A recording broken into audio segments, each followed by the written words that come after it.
And now the other shoe drops in regards to the economic impact of Obamacare, and it isn't pretty, especially when it comes from an impartial party. And conservatives are sitting there telling you, I told you so. We'll talk about that next on Get Right with Lenny McAllister, starting right now. Get Right with Lenny McAllister. The way we help bring back America and we build the bridges and bring people together is by making sure we hold everybody accountable in a 360 fashion. So let me close with this. Yes, there is a change that we can believe in, but it will never come from a politician or a government program.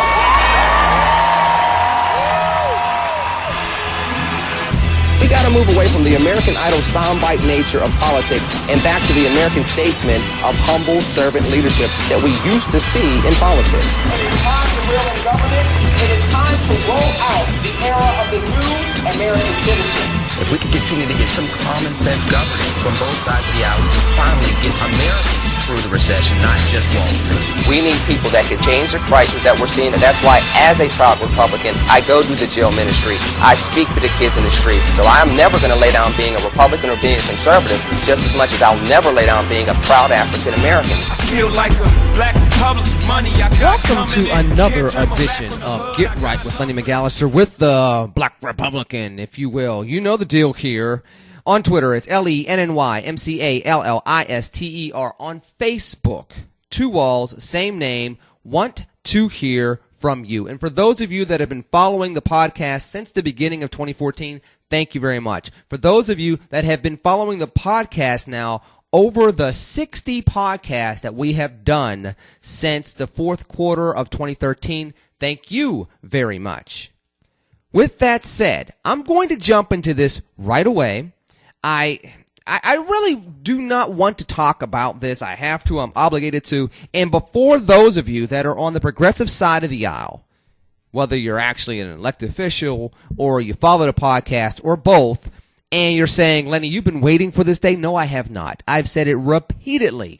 Live television, recorded media, imprint. I would rather this president be successful and we fight about something else. There's always going to be something politically that you're going to disagree with when it comes to something on the other side of the aisle, whether it's immigration, whether it's on how you stimulate an economy, whether it's education, whether it's health care, whether it's do you paint the walls in the Capitol building or do you keep them the way they are, whether it's spending money on new vehicles or do you sell them off. There's always something to disagree about. So let's not think that, at least for me, I know that there are some people that say, well, Mitch McConnell said, I'm going to speak for me. I would rather do that and fight on those other issues than sit here and talk about how, for years conservatives have been saying that Obamacare is going to really impact the economy in all the wrong ways. And here's more proof. I won't even say here's the proof because there's been proof. Here's more proof from the Congressional Budget Office saying that 2.5 million jobs will be pruned away. I think it's over the next 7 to 10 years. As if we haven't had enough jobs pruned. And furthermore, and again, agree, disagree, you know where to find me on Twitter or on Facebook. Furthermore, the spin from the White House is worse. They're saying that these are not actually jobs that are going to go away. These are American workers that will make other choices. And they're trying to put a positive spin on the CBO's report based on this is about freedom. You have the freedom to choose what you want. So are you basically saying, and again, agree or disagree, because this is not a good spin. I know they had to do it, but this is horrible spin. If you're going to sit there and say, these are Americans making positive choices, it's freedom, it's liberty, isn't this what you wanted? So you're telling me that over 300,000 people last month, December actually, we'll find out the job numbers later on this week, you're telling me 300,000 people in December felt the freedom, the liberty. They felt empowered to jump out of the workforce. They felt empowered to jump out of the workforce and watch Congress cut their unemployment benefits. Are you kidding me? Because that's basically the same argument. It's the same exact argument. If you're free over the next 7 to 10 years to make other choices, maybe you got a bad back and you can finally retire. Maybe you just want to take care of mama. as she's in her old age and you'd rather not work because y'all don't really need to eat because mama don't eat that much no more. I mean, if that's really the argument to support what's coming out from the CBO today, then you have to apply it to what's been going on with all these people jumping out of the workforce and having the lowest workforce participation rate since 1978. It's the same argument. And if one's great, then this declining workforce participation rate must be the greatest thing since sliced bread, or at least since sliced bread from the 1970s. And I don't understand why anybody would try to make that argument. I know why. I mean, logically, I don't understand why. Politically, I understand why. Because there's no way to defend this other than saying this is about liberty. This is because people will make other choices. People that have been going through an economy where they can't find a job for 35 to 40 weeks over the next 7 to 10 years, when they've taken a hit on their house, their personal economy, their kids' education, their own education. You're telling me they're going to want to make choices to retire. And I'm not just talking about Generation X. I'm talking about young baby boomers. You're a baby boomer, 55 years old. Your kid is 20. You had your kid at 35. You built up your career. You had a child. They're in college. Your house has taken a hit. Your personal finances have taken a hit. Your career has taken a hit. You're probably making, if you're working, you're probably making anywhere from 10% to 30% less than what you were making previously. If you're working, you're telling me now in 7 years you're going to make the choice because you got a bad back, as Press Secretary Jay Carney has said, or others. Because you got a bad back or you got to take care of mama. You're going to drop out of the workforce because you have more health care options because of Obamacare? No, you're not. Not after this recession. That's not going on. That is going on. That's not really going on technically, but is going on because everybody feels it except economists and Wall Street and apparently Washington and the White House. My thing is this. This is not good. This is the epitome of what conservatives have been talking about when it came to Obamacare. It's going to limit hours. It's going to shed jobs. It's going to force people into being on the government dole. Now, congratulations. You may finally, progressives, create a society where you do have single payer because everybody's going to have to be on Medicaid. Now, by the way, just before anybody forgets that, hey, single payer is a great thing. If that many people jump on single payer because they can't find work and they'd rather just go get the entitlement of having free health care rather than going to work, who's going to pay the taxes as workers, as employers, as employees? Why would somebody want to stay in the United States of America with their business when you have this going on, when you're going to have to see two types of tax rates rise if people continue to jump out of the workforce like this? And you see the CBO report telling you, oh, because of Obamacare, people are going to be more inclined to do this. More than twice as much. Actually, I think the first number was 800,000. Now they're talking about 2.5 million. It's more than twice as much as they anticipated. If that's and it's going to cost more. And if that's the case, why would a business stay here? Now, you heard in the State of the Union address last week, we got to reward companies that bring jobs home and keep jobs in America. Why would they do that when they know that their employees and their businesses are going to have to be taxed at a higher rate? Because if people jump out of the workforce and they're going towards a single payer system because everybody has to go towards subsidies and or Medicaid, why in the world would a business stay in the United States when they can go to Mexico and not have to deal with the level of cost when it comes to labor or these taxes, when they can go to Ireland with a low corporate tax rate, when they can go to other places and not have to worry about this? This, again, agree, disagree, you know where to find me. And I love hearing your feedback, but you're going to have a very hard time convincing me of this today. And I would bet your bottom dollar, if you have one these days, that it probably is the bottom dollar. It's probably the last thing sitting in your pocket if it's $1. You're going to have a hard time betting that bottom dollar that you could make a convincing argument today that Obamacare is still good for Americans. Not when you see premiums going up, not when you see people having their hours and their jobs being shed, and when people come to you, and this is the other thing, when people come to you, because this is the other thing at the White House and advocates, Paul Begala did this really, really well yesterday. I chuckled. He was going up against Bill Kristol, or not yesterday, earlier today. It was earlier today. I think it wasn't Monday, it was Tuesday. It was today. No, I don't think it was yesterday.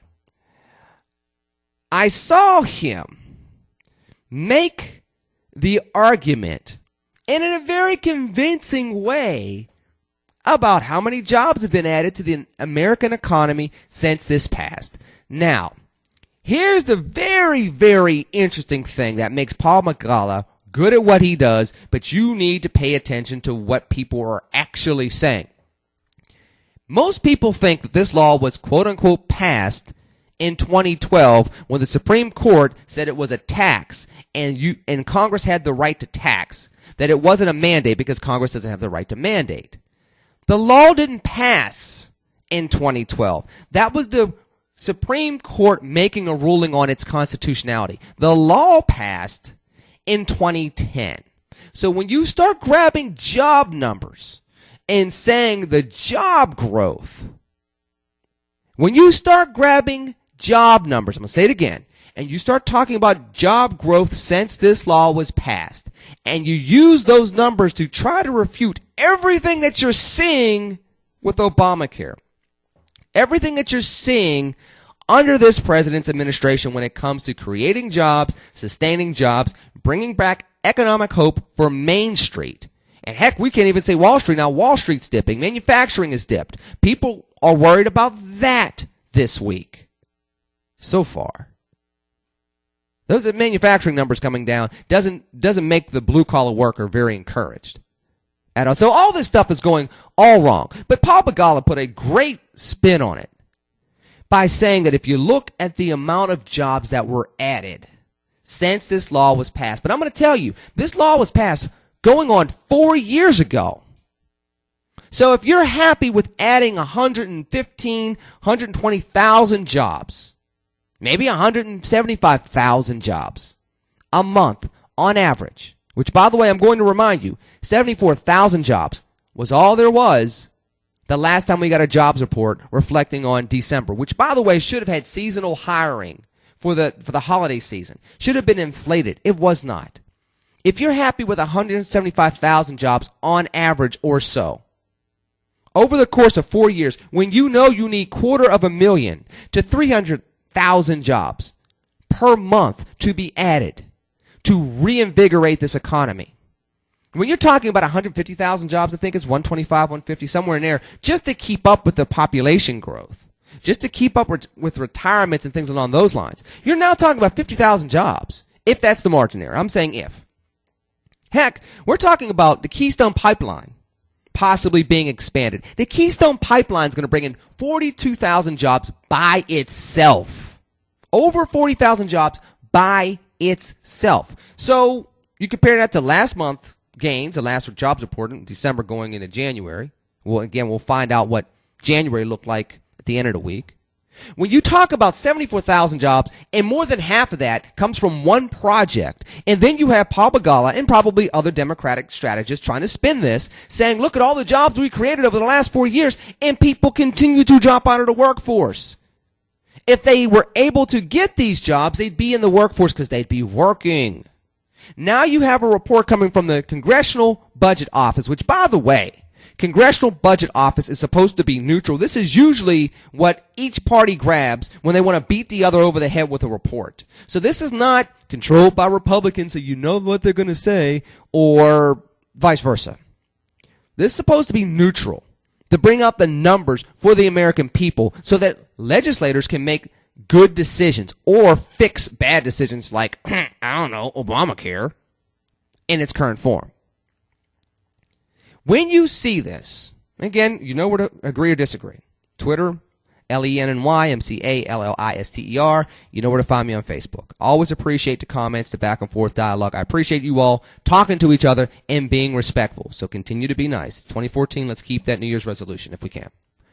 That said, when the CBO releases this and tells you roughly 2.5 million folks will not be working anymore, whether you want to call it less jobs or less workers, it's still less worker productivity, less tax revenue. I'm not going to get into the makers and takers thing. I don't like that because it makes it seem as though people are just moochers.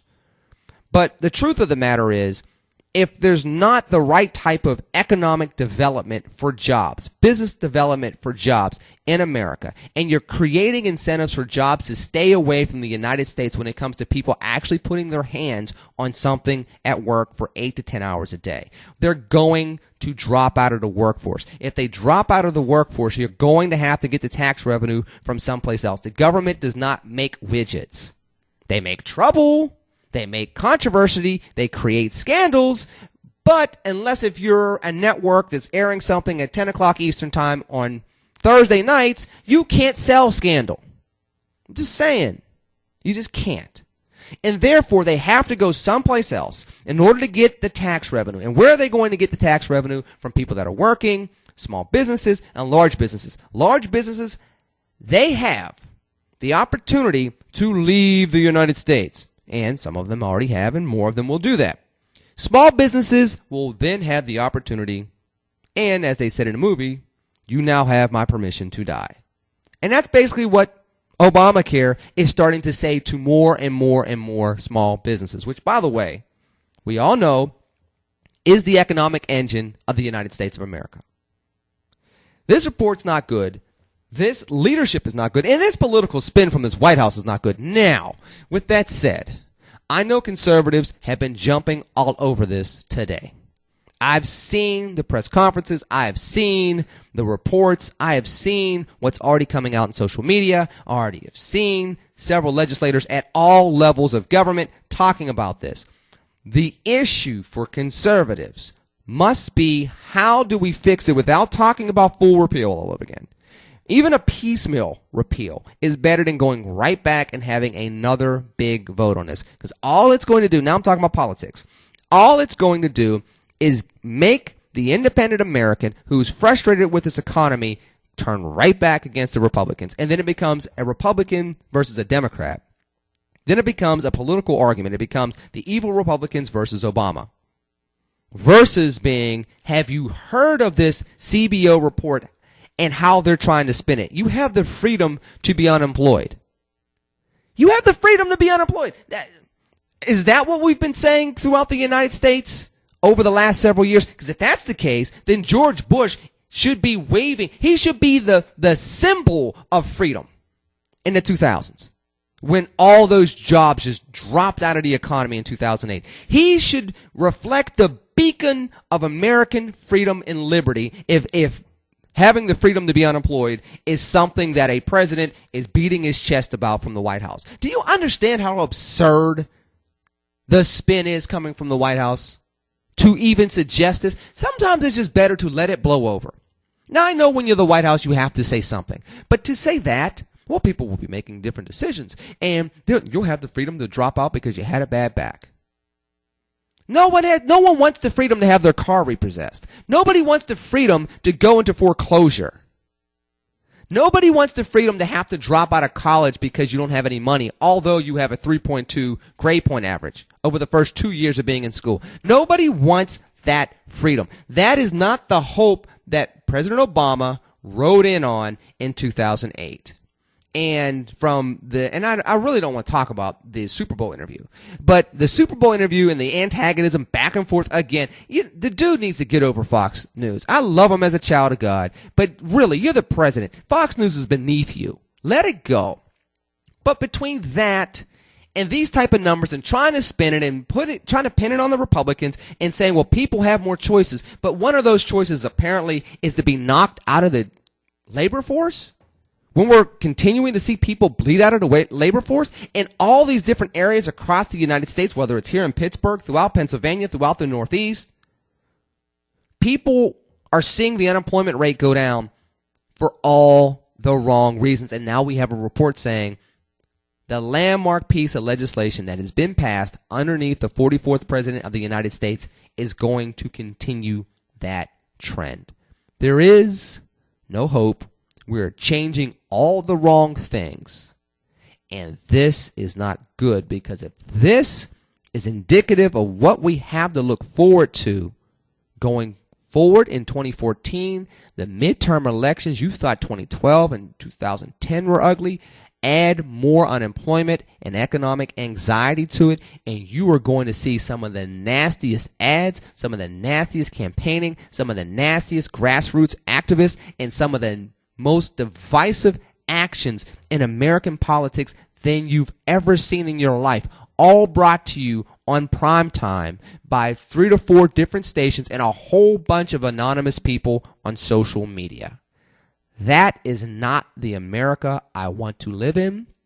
That is not the America that the world needs. That's not the America that you need.